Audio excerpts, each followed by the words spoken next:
सिर्फ बेईमानों और गद्दारों से। भूल मत करना सिर्फ पापा की परी समझने की, भूल मत करना सिर्फ पापा की परी समझने की। मुझे इस वतन की रक्षा के लिए हथियार भी उठाना आता है, हथियार भी उठाना आता है। यहाँ की चांदनी मिट्टी का ही गुणगान करती हूँ, यहाँ की चांदनी मिट्टी का ही गुणगान करती हूँ। मुझे चिंता नहीं है स्वर्ग जाकर मोक्ष पाने की, मुझे चिंता नहीं है स्वर्ग जाकर मोक्ष पाने की। बस तिरंगा होगा पर मेरा यही अरमान रखती हूँ, यही अरमान रखती हूँ।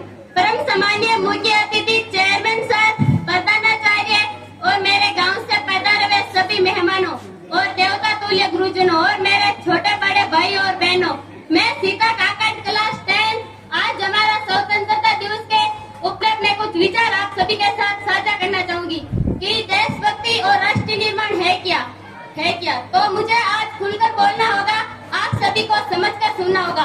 मैं नहीं मानती कि राष्ट्रीय गान को 5 सेकंड में खड़े होकर गाना या वंदे मातरम वे भारत माता का जोर से नारा लगाना ही देशभक्ति होता, क्योंकि मौज वो गति है जहाँ नीति नियम नैतिकता जैसी मूल्य की धज्जियां उड़ाते मुझे लोग नजर आते हैं। और मौज वो गति है जहाँ दोस्त सके भाई भी अपनी शांति अमन के साथ बड़ी मुसीबत से जीते नजर आते हैं। आज के देश के युवा फेसबुक, व्हाट्सएप, इंस्टाग्राम की सोशल नेटवर्क की सर सेटिंग वेटिंग चैटिंग के माया जाल में फंसे नजर आते हैं। अरे मुझे तकलीफ तो तब होती है जब कांच के ये नौजवान, जब ये कांच के नौजवान जिसके कंधों पर जिम्मेदारी है राष्ट्रीय निर्माण में देश की आशा को जोड़ कर रखा है, वही आज मुझे पबजी गेम में डूबा और शराब की लत में बिगड़ नजर आता है, वही आज पबजी गेम में डूबा और शराब की लत में बिगड़ नजर आता है। तो मैं इन देश के युवाओं को कहना चाहूंगी, तो मैं इन देश के युवाओं को कहना चाहूंगी, मौन निद्रा में सोने वाले लोगों अभी वक्त है, तुम जाग जाओ, इससे पहले तुम्हारी नींद कहीं श्रेष्ठ में ले डूबे, इससे पहले तुम्हारी नींद कहीं श्रेष्ठ में न डूबे। अति इस मुल्क को खतरा न हिंदुओं से है न मुसलमानों से, इस मुल्क को तकलीफ है तो सिर्फ बेईमानों और गद्दारों से। एक सैनिक बनकर सेना में जाना ही देशभक्ति नहीं होता है, एक सैनिक बनकर सेना में जाना देशभक्ति नहीं होता है। आजादी के पूरे बात कुछ और थी, आज कुछ और है। तब झांसी की रानी लक्ष्मीबाई से लेकर भगत सिंह तक लेकर चंद्रशेखर आजाद से लेकर महात्मा गांधी तक उन्हें कहा जाता है देशभक्ति। परंतु मैं आज देशभक्ति कहूँ तो किसे कहूँ, परंतु मैं आज देशभक्ति कहूँ तो किसे कहूँ। अपने परिवार समाज का भाव है देशभक्ति, अपने परिवार समाज का भाव है देशभक्ति। देशभक्त के जीवन में आने वाला तूफान है देशभक्ति, देशभक्त के जीवन में आने वाला तूफान है देशभक्ति। एक गरीब बीमार बुजुर्ग को दुआई दिलाई जाए तो वो है देशभक्ति। एक पत्रकार अपनी पत्रकारी को पूरी ईमानदारी से करता है तो वो है देशभक्ति। एक शिक्षक पैसों के लिए नहीं बल्कि विद्यार्थी को आगे बढ़ाने के उद्देश्य में पढ़ाया गया तो वो है देशभक्ति। आज के ये नौजवान इस वतन की रक्षा के लिए दूसरों को मारने के लिए नहीं, पहले खुद मरने को तैयार होते, पहले खुद मरने को तैयार होते। तो मैं इन देश प्रेमियों को कहना चाहूंगी, ए हवा में जहर घोलने वालों, ए हवा में जहर घोलने वालों, ऊंचाई हमारी इशारों से बदलती है, ऊंचाई हमारी इशारों से बदलती है। तुम क्या मेरी हिंदुस्तान की तस्वीर बदलोगे, तुम क्या मेरी हिंदुस्तान की तस्वीर बदलोगे। शहरों के जिक्र में माँ भारत की बसती है, शहरों के जिक्र में माँ भारत की बसती है। और अगर मैं यहाँ आज महिला की बात करूँ तो महिला को आरक्षित नहीं बल्कि संरक्षित करने की जरूरत है, महिला को आरक्षित नहीं बल्कि संरक्षित करने की जरूरत है। क्योंकि कन्या भ्रूण हत्या, दहेज प्रथा, बाल विवाह और बलात्कार जैसी बातें बढ़ती जा रही है। तो नारी संस्कृतिकरण में मैं कुछ पंक्तियां अदा करना चाहूंगी। इस वतन की रक्षा का हमें लड़कियों को भी हक है।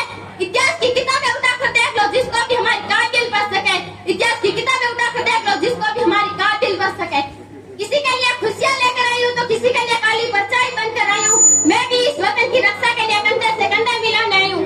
भारत माँ की बेटी हूँ, तैयार हूँ सड़क पर जाकर सीने को गोली खाने को, तैयार हूँ सड़क पर जाकर सीने को गोली खाने को। एक माँ बनकर हर दर्द सहन करना आता है, एक माँ बनकर हर दर्द सहन करना आता है। एक बहन बेटी और पत्नी बनकर हर गम छुपाना आता है।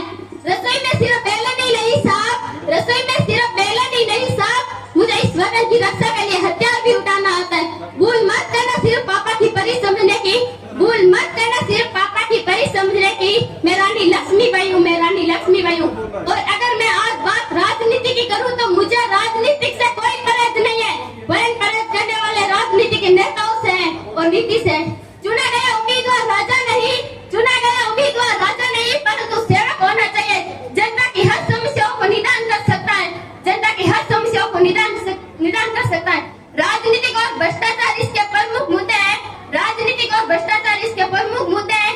इंसान चढ़ जाते हैं लेकिन इंसानियत चोट खा जाती है, इंसान चढ़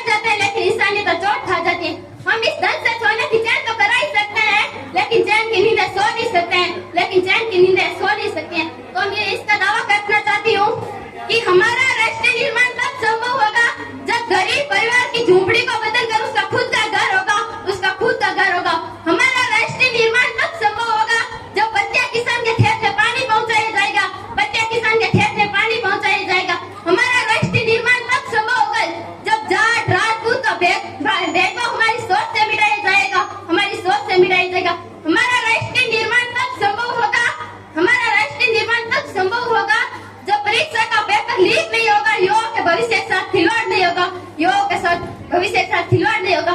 हमारा राष्ट्र निर्माण तब संभव होगा, हमारा राष्ट्र निर्माण तब संभव होगा जब देश, कॉलेज व विश्वविद्यालय राजनीति अड्डा नहीं बल्कि शिक्षा का मंदिर कहलाता है, बल्कि शिक्षा का मंदिर कहलाता है।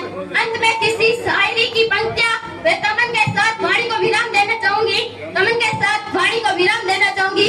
काश मेरी जिंदगी में शरद की कोई शाम आए, काश मेरी जिंदगी में शरद की कोई शाम आए, काश मेरी जिंदगी इस वतन के काम आए, काश मेरी जिंदगी इस वतन के काम आए। ना खौफ है मौत का ना आरज़ू है जन्नत की, ना खौफ है मौत का ना आरज़ू है जन्नत की। जब कोई पूछे मेरे बारे में तो मेरी पहचान लिख देना, जब कोई पूछे मेरे बारे में तो मेरी पहचान लिख देना। उठाए तिरंगा झंडा और सीने पर हिंदुस्तान लिख देना, उठाए तिरंगा झंडा और सीने पर हिंदुस्तान लिख देना।